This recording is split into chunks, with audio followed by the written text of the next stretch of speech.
Fiddle ball, fiddle, fiddle, fiddle, fiddle, fiddle, fiddle ball, fiddle.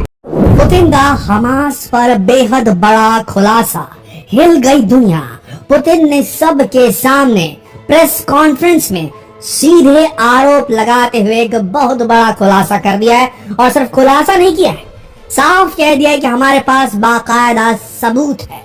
उधर Vladimir Zelensky जो है Ukraine के, वो बिलबिला गए रूस के इस दावे पर। पुतिन के इस दावे पर सबसे बड़ी चोट जिसको लगी है वो है अमेरिका, क्योंकि रूस के व्लादिमीर पुतिन ने सबके सामने ये कह दिया है कि हमास के लड़ाकों ने जिन हथियारों के बूते, जिन अत्याधुनिक हथियारों के बूते बेहद टेक्नोलॉजिकली एडवांस्ड आईडीएफ के चेक पोस्ट को ध्वस्त किया, वहां बैठे निरीह सोल्जर्स को हलाक कर दिया था, वो सारे एडवांस वेपन हमास की औकात से बाहर, ना वो उन्हें बना सकता है, ना उस प्रकार के वेपन जो है उसे कोई बेचना चाहेगा, क्योंकि हमास जिन चीजों में इन्वॉल्व है उसे कोई ये नहीं देगा। फिर उसके पास में यूएस मेड वेस्टर्न हथियार आए तो आए कहां से? हमास के पास अगर ये एडवांस हथियारों का जखीरा नहीं होता तो इतनी बड़ी रेड इजराइल की आर्मी को भेद कर, उसके सारे सुरक्षा कवरों को भेद कर, उसके सारे वार्निंग सिस्टम्स को फेल करके, इतना बेहतरीन तरीके से कोऑर्डिनेटेड वे में पहले से नक्शे तैयार करके, उसे पहले मालूम था कितने फौजी वहां मौजूद होंगे, कितना रेस्पॉन्स टाइम लगेगा आईडीएफ को, इजरायली डिफेंस फोर्सेस के सोल्जर्स को मदद पहुंचाने में, कितना समय उनके पास कि वो ज्यादा से ज्यादा नुकसान पहुंचा सके, ज्यादा से ज्यादा हॉस्टेज सिचुएशन क्रिएट कर सके, ज्यादा से ज्यादा बंधकों को इजराइल से अगवा करके गाजा में ले आए और उन बंधकों के बल पर वो नेगोशिएशन करे इजराइल के साथ, इजराइल को घुटनों पर ले आए।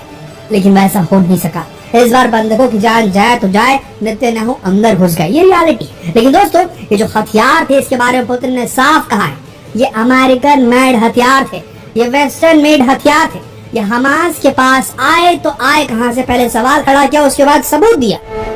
पुतिन ने खड़े होकर सबके सामने कहा कि ये जो हथियार है ये अमेरिका ने और वेस्टर्न कंट्रीज ने मिलकर के यूक्रेन को भेजे थे ताकि वो रूस को ज्यादा से ज्यादा नुकसान पहुंचा सके।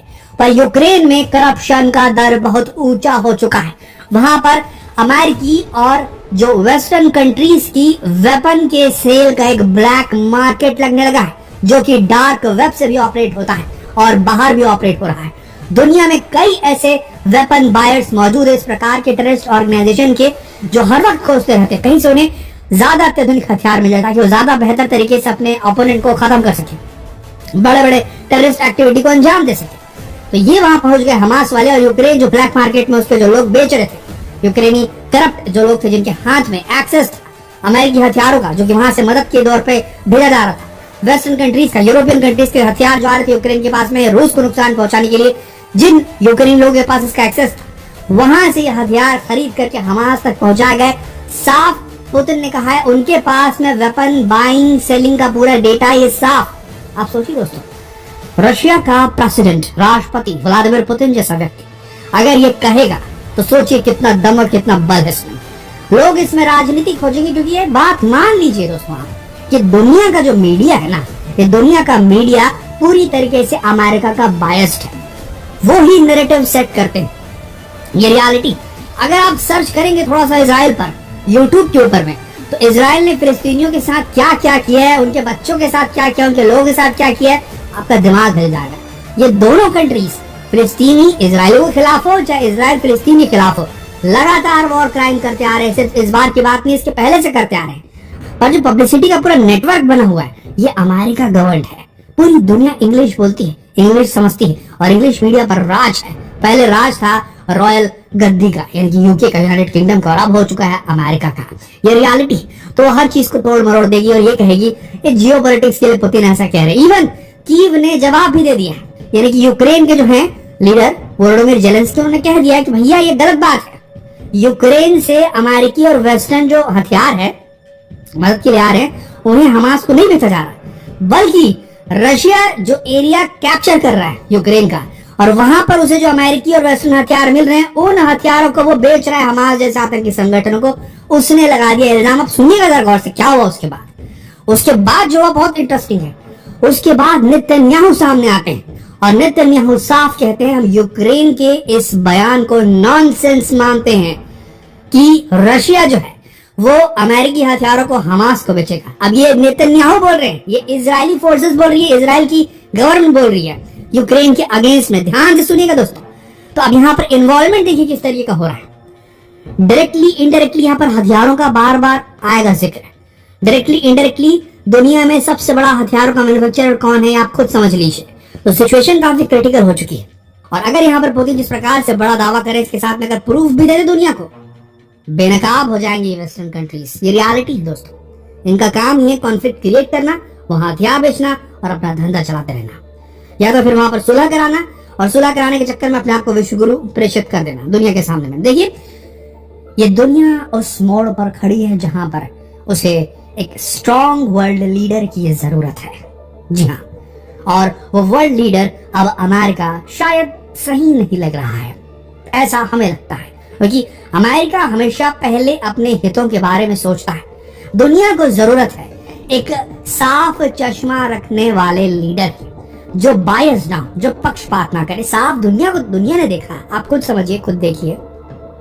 यह हमारा पॉइंट ऑफ व्यू नहीं, हमें फैक्ट बता रहे आपको किस तरीके से रूस के ऊपर एलिगेशन लगे थे। भारत का मित्र है रूस, उसके ऊपर एलिगेशन लगे थे कि वो मूलभूत ढांचों पर हमला कर रहा है, वो यूक्रेन के हॉस्पिटलों पर हमला कर रहा है, वो यूक्रेन के जो रिहायशी इलाके उनके ऊपर हमला कर रहा है। कितना मीडिया में चला था, उनके न्यूज चैनल को बैन कर दिया गया है, आरटी न्यूज को, रशियन टेलीविजन को, आप ये सब जानते होंगे बात। उनका जो टीवी चैनल यूट्यूब में चलता था वो भी बंद कर दिया गया। ठीक है, अमेरिका और वेस्टर्न कंट्रीज के द्वारा बैन कर दिया क्योंकि उनका प्रोपेगेंडा मत पहुंचे। प्रोपेगेंडा बोलते हैं, न्यूज को प्रोपेगेंडा कहते हैं। वो प्रोपेगेंडा वॉर एक्चुअली में अमेरिका ने शुरू की थी पहले से। तो अब सिचुएशन देखिए, वहां पर ये कह रहे थे कि भाई मूलभूत ढांचों के ऊपर हमला करता है ये रशिया जो है।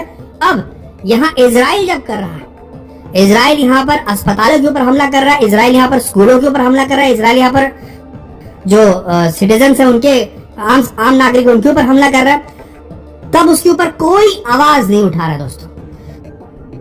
और लगातार टीवी चैनल्स में दिखाया जा रहा है किस तरीके से गाजा को सपाट करते जा रहे हैं। तो मतलब कि जो अमेरिका है, अगर वो चाहे कि भाई उसको ऐसा लगे कि हाँ एक आतंकी है जिसने अमेरिका के ऊपर हमला किया था, उसके टावर गिरा दिए थे, तो एक पूरे देश को जाके कैप्चर कर लेगा। अगर एक देश का राजनेता उसे पसंद नहीं आएगा, सद्दाम हुसैन इराक का, उसे लगेगा कि ये उसके लिए थ्रेट है, हो सकता है, तो बोल देगा वहां पर वेपन ऑफ मास डिस्ट्रक्शन है, मिले ना मिले उसको खत्म कर दिया। कोई दिक्कत नहीं, आप लोग कुछ बीच में मत बोलो, हम कर रहे हैं अपने हिसाब से। ये वाली बात है अमेरिका की।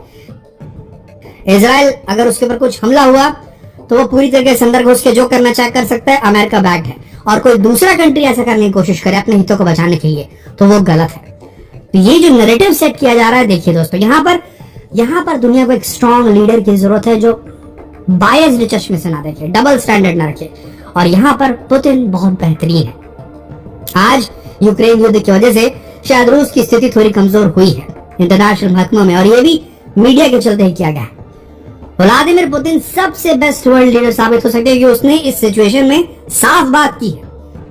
व्लादिमीर पुतिन ने सीधे कहा जो काम हमास ने किया इजराइल के साथ वो बहुत ही खराब है, और पूरा हक है इजराइल को अपना सुरक्षा करने का, साफ बोला।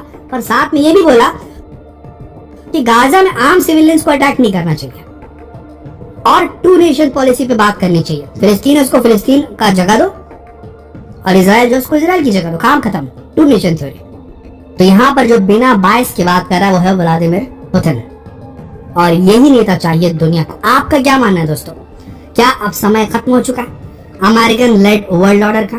क्या अब कोई दूसरा विश्व गुरु चाहिए, या विश्व गुरु ना कहें तो वर्ल्ड लीडर तो चाहिए चाहिए?